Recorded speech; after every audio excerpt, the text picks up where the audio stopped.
So what has been going on here all day, Van? I've been moving stuff around.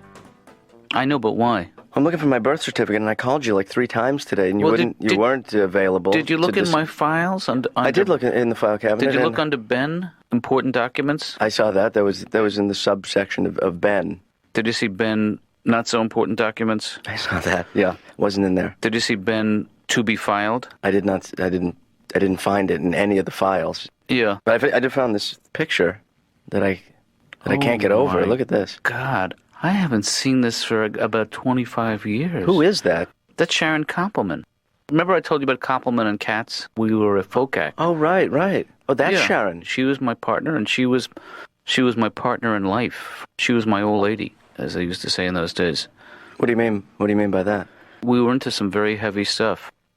What?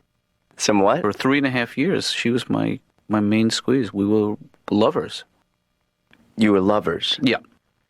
Isn't there another word for that wouldn't make me so nauseous? I was her old man. I'm your old man now, but then I was her old man. Yeah.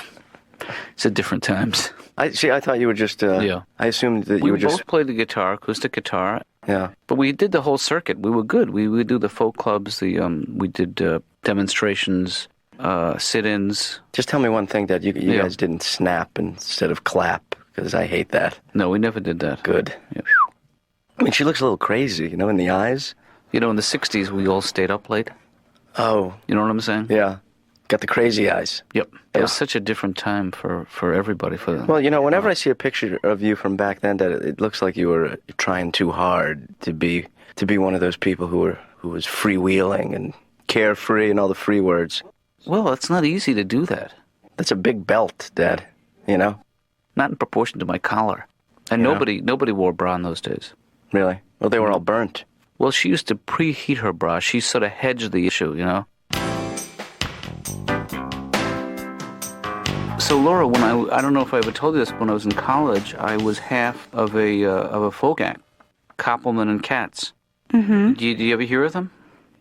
We used to have this very cute little way of introducing ourselves. We would say to the audience, I'd go, she's Koppleman, and she'd go, he's Katz. And then she'd say, I'm Koppleman, and I'd say, I'm Katz. We're Koppleman and Katz. That's. Yeah, it was cute. And you can, you feel free to say no, but I would love it if you would just for one very sentimental moment for me, if you would, when I say she's Koppleman, if you just say he's Katz. Seriously? Yep. Would you do that for me? I'm gonna say I'm gonna say she's Koppleman. She's Koppleman. She's Koppleman. Then you go, he's Katz. He's Katz. Let's try it again. She's Koppleman. He's Katz. And now say, I'm Koppleman. And that's all I'm going to ask. Please. It'll mean a lot to me. I got about 3 minutes before my first patient shows up. Just say, I'm Koppleman. I'm Koppleman. I'm Katz. We're Koppleman and Katz. And that's that. Are we done?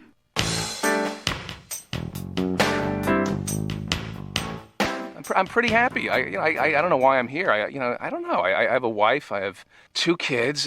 I don't know. I just feel like I have no one to share it with. I'm trying to be a good father.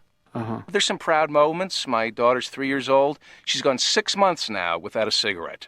Mazel tov. And I try to get involved. It's very important. I change the cat box before my kids play in it. Huh. And my wife is a feminist, always competing with me.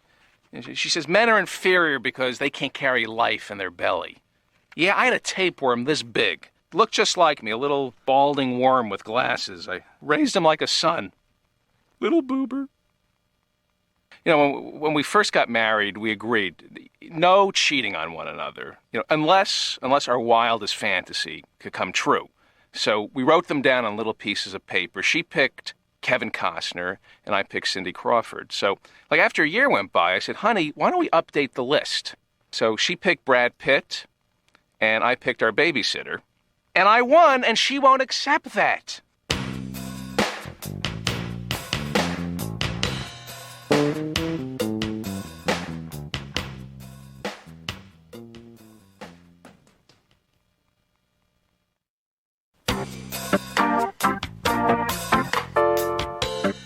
I thought maybe between patients, I'd pick a little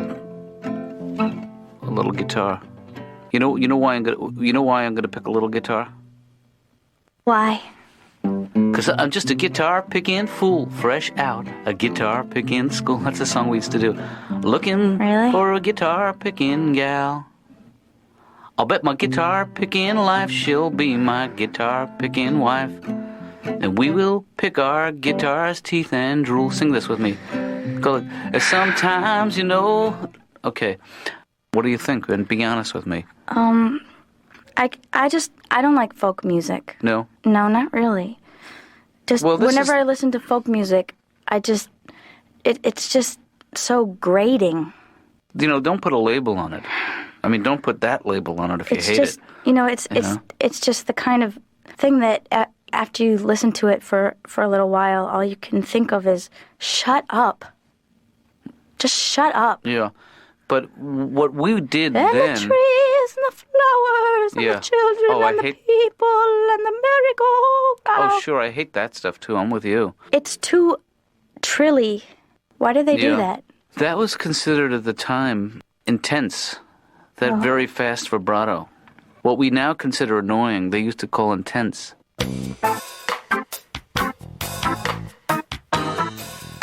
But a lot of men think I'm really hot. I can't really help that. Uh-huh. It's not really something I can control, I find. My hotness and my heat. Right. And it's my incredible figure. Like I need that. And my personality, which is such a threatening package. It's the only reason I can think of that I'm alone. Well... I'm always trying to figure out the way to get the right guy. And, I should go with a more professional man or a younger man or older man. And my new category is guys whose families are dead. I'm looking for a Bosnian love connection because I can't deal with the families anymore. Yeah. I have to keep going to one war-torn country after the next and find the, dead guy family guy who's hunky and sensitive and can appreciate me. I'm also really into Lyle Menendez. I remember that. Whose parents are dead. So that's a start. Mm-hmm. I don't know. Maybe it's me, but I just think he's got something. And I suppose this, you would probably say that I'm just setting myself up again for a, quote, unavailable man. But I think he's very bright. He went to Princeton. Yeah. He didn't do so well there, but he had to kill his parents, like his junior year. And I think everything will work out really well as long as I don't make him mad. Because, he can be. Sure. But that's cool. We all go through fate. Oh, like you've never had a day when you wanted to kill your parents. And reload. Come on. Dr. Katz, I'm going to need you to hold me for this next part. Yeah, I don't think that's such a good idea, Kathy. If we could spoon and I could be on the inside. And why do you get to be on the inside? Because I'm small. It makes me feel small and feminine. It's the same reason I like to be picked up and carried. Yeah. And also maybe like thrown up into the air and caught. But not in an aggressive way, but in a playful way. That's a little bit threatening, but not very. I also like to be bench pressed. Uh-huh. And I like to punch guys really hard in the stomach. When they've maybe done some ab work and they're really proud of it and they say, come on, hit me. And I say, oh, honey, no. And I'll give them a little girl punch and they'll go, come on, don't insult me, hit me. Come on, harder, you can do better than that. Come on, hit me. And then I hit them really hard, and then they act like it didn't hurt. But I go right for the windpipe. What? Let me ask you a quick question. Is my dad acting a little odd today? He didn't make you sing the Koppleman and Katz thing, did he? Mm-hmm. I did it too. I'm Koppleman. These cats. I'm Koppleman. These cats. You're annoying, and I'm your son. Mm-hmm. Remember? Yeah. Hey, you wouldn't want to do it with me, would you? No. I'm Katz. Doctor? Yes. Maybe I should join a subculture and just be in a biker gang. Although, if you're actually in one, you call it a club. It sounds good. It doesn't to be say, hey, I joined a new club. It's a biker club / gang. Yeah. I don't know. I kind of have a fantasy about that where, I just don't have to worry anymore. And I'm on the back of some guy's Harley and he has like a name. You know how biker people don't have their real name. Their name is never, Jaime or something. And so his biker name would be like Trouble. And I got to call him Trouble because where trouble goes, I follow. And he's a freak because, I enjoy the freaks so much. Yeah, why that type of man? I just like the freaky men. The men that are askew in some way. The men that don't bow down to the man, the nonconformist freak, the freakazoids. Well, how do you think your parents will feel when you bring home trouble? Oh, my parents would be they'd hate trouble. This is really about getting back at your parents. You're so angry at them for something. Kathy, let's try something. Let's do a little role playing. Okay. I'll play the part of your father. Introduce me. Dad, this is Trouble. Don't give him any of your lip. Hi, Trouble. And maybe I'll call him Daddy-O. Hey, Daddy-O, what gives? What's the jig? Trouble's gonna cut you. Honey, can you get Trouble something to drink? Trouble, what would you like? All right, at this point, my mom would be passed out. I'm just saying. And how would your mother react? What's she like? She's very nurturing, and she's also in a huge amount of denial. So she would, and Trouble would be standing there before her with the leather vest and the tattoos and the gut hanging out. Yeah. But when she looked at him, she would see a 9-iron and the shorts and then the print golf shirt. She would see basically a young Jack Nicklaus. Their dream match for me.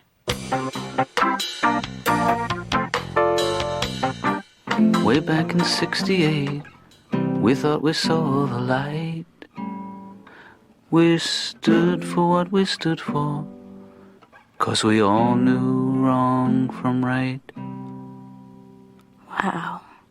We went to lots of meetings, and we talked of war and hate. Just to show you how long ago I wrote this, but now we're closing in on 30. And we've started getting straight, which had a different meaning in those days.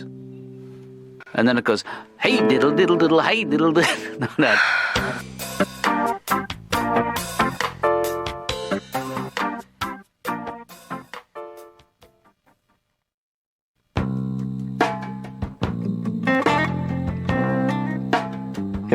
I'm still looking for the birth certificate, and I can't find it. Did you try the shoebox? I didn't try the shoebox, but Okay. I got stuck in the crawl space. I checked the closet, and I'll tell you something, Dad. I did find a lot more hippie stuff. Oh, did you? Like a lot of the Sharon era stuff. What stuff did you find? I found a couple of patches, patches for your clothes. Right. I found a couple peace sign necklaces. Yeah. And then I found a keep on truckin' bumper sticker. The peace signs, what those peace signs? Yeah. One was mine, and one was Sharon's. Uh-huh. They were really engagement rings, those. The peace signs. Only hipper.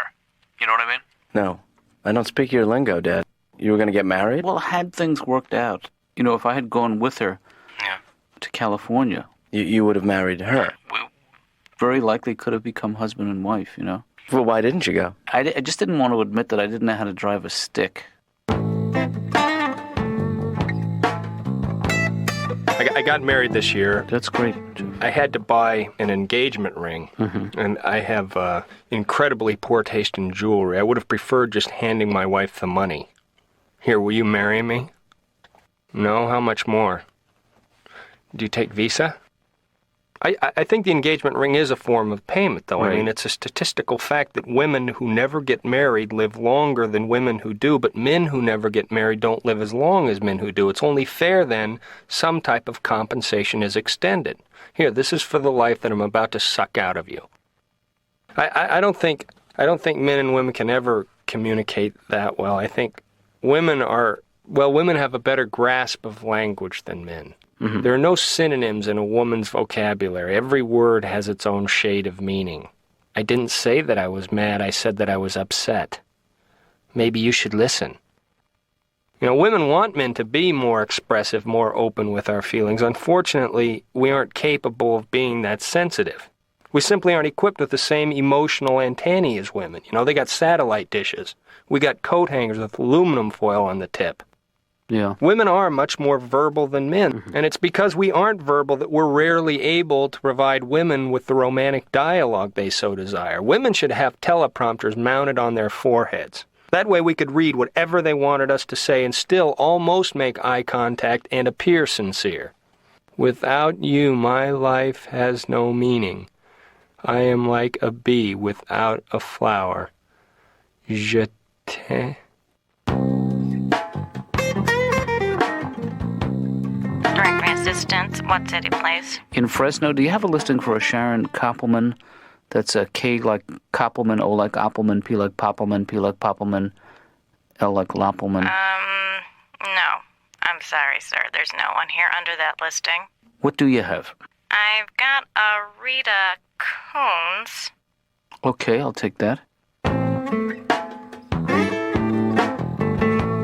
I mean, there was one exceptional. Really? For you?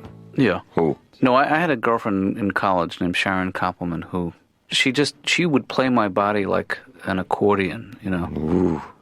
I usually hate accordion music, but I think I'd make an exception. She was the only woman who could get me to hit the E above middle C. You know what I mean? She's good. Yeah. Yeah, she just... Could you give us a little sample, or it's just too late in life? Or Yeah, hold me closer. Ew. Here comes the accordion. So Sharon, she got out of the music business and became a holistic healer. Oh, really? Yeah.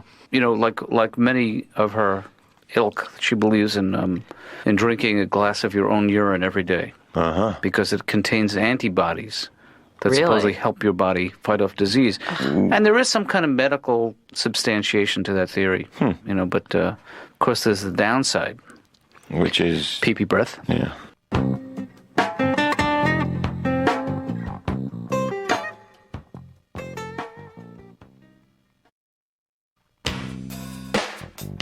I actually found my birth certificate. Oh, that's great. What did you end up finding? It was in my pocket the whole time. You kidding me? No, it wasn't. It was in the. It was. Was it stuck, in the shoebox? No, it was stuck between two drawers. Right. Yeah. So Ben, what's up with the picture there? You know, Dad, if you and Sharon had gotten together, I mean, if you had stayed together, if you had made it work instead of bailed out, maybe you would have been a big folk duet. You know, there's a million of them out there. Yeah. Making bundles of money. It could have happened. I'm not saying it couldn't have happened. And then we'd be on some beach house in one of the Santa places out there on the West Coast. Santa Malibu. Well, any one of those Santa small Barbara. beach towns that a lot of celebrities live in. Yeah. You know the best thing about being famous? What's that? You're better at parties. It's a real icebreaker. Yeah. You come in, you can say anything. Everybody laughs. Yeah. Everybody wants a piece. That's right. Everybody sucks up. Yep. Nobody sucks up to you. Not now. But maybe if you two had me, it wouldn't be Ben. You know, I'd be named after some constellation, Cassiopeia, or Orion, the Hunter. That's what you'd call me. Hey, maybe Benny this isn't a boy. good time. Okay. Benny boy. Benny boy. I love you just the way.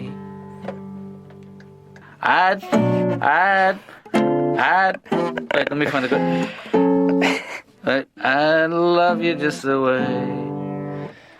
I'd throw it all away. I love you just the way you are. Ah, that hurts. Hurts so good. We'll Hey, Dad. take a break, come back in a couple of minutes. You guys have been terrific. I feel uncomfortable being here. You know who I hate, Dr. Katz? Vietnam vets. That's who I hate. Yeah. What about me? Where do I fit into this? What about the draft dodger? Nobody ever says anything about the poor draft dodger. I have post-stress syndrome. Look at me.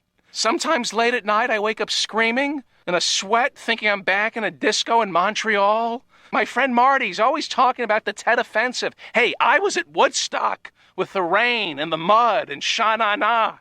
And I feel horrible about world hunger. And, last night I was watching Sally Struthers, and it was really sad. I was crying, and what can I do? What can I do? And I saw the 800 number, and I I'm not bragging, but I called the 800 number, and I said, listen, you got to stop running these commercials. It's bumming me out. And I really feel like I did something.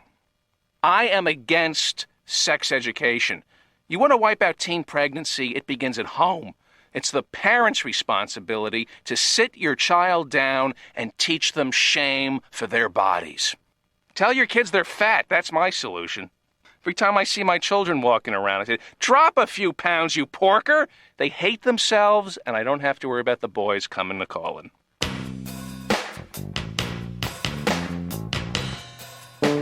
One time I was at this nightclub. Yeah. I was just dancing by myself because I love doing that. I'll go dancing and I'll be in the middle of the dance floor, but I'm acting like I'm with someone else and they're getting my drink. And every so often I'll look toward the bar area and wave or put one finger up like I'll be there in 1 minute. The other thing I'll do is, like, if people are dancing, in a group, I'll just sort of act like one of them is my date. Okay, well, I admit that I have this guy in my life who is just a friend that I also have sex with sometimes. You know, I don't feel any shame or guilt about it because I think everyone has that person, you know, that person that you just call at 2 a.m. and goes, "Who wants to get laid?" And he goes, "I do." And then he comes over. Anyway, one night we had just finished, you know. Up? Well, we were just kind of lying there, and he was doing this thing where he was just lying on the bed and sort of slowly stroking his chest. And then he decided to open up to me. And he said, "Sometimes, you know, I just get so mad and I see stuff on the news and I just think, I can see how you could murder someone." And I just turned to him and I said, "Okay, we should go. There's traffic." Kathy, you know what the music means. Our time is up. Hey, you know what I love? You know those songs where you, instead of saying a dirty word at the end, you change it into right. I love that. Oh, yeah. I was born to be punished. Right. Born to be hurt. To be stepped on and treated like dirt. Yeah. But my love for you, Nothing dirty. girl, it won't quit. Even though I know everything you touch turns to shame on you, I girl, love right? that. Treated me so. Oh, man. More? That gets me every time. More. Most other fellers would just up and go. Right. But my love for you, girl, it won't quit. Yeah. Even though I know everything you touch turns to shoulda known better. Every time. See? Because I think you're going to say, I should have listen thought you were going to say. to my friend's advice. Right. But my love for you, Yeah. girl, it won't quit. Even though I know everything you touch turns to Sheila, don't be so cruel. There you go again. Yeah. It doesn't get any cleverer than that. This has been a presentation from Comedy Central.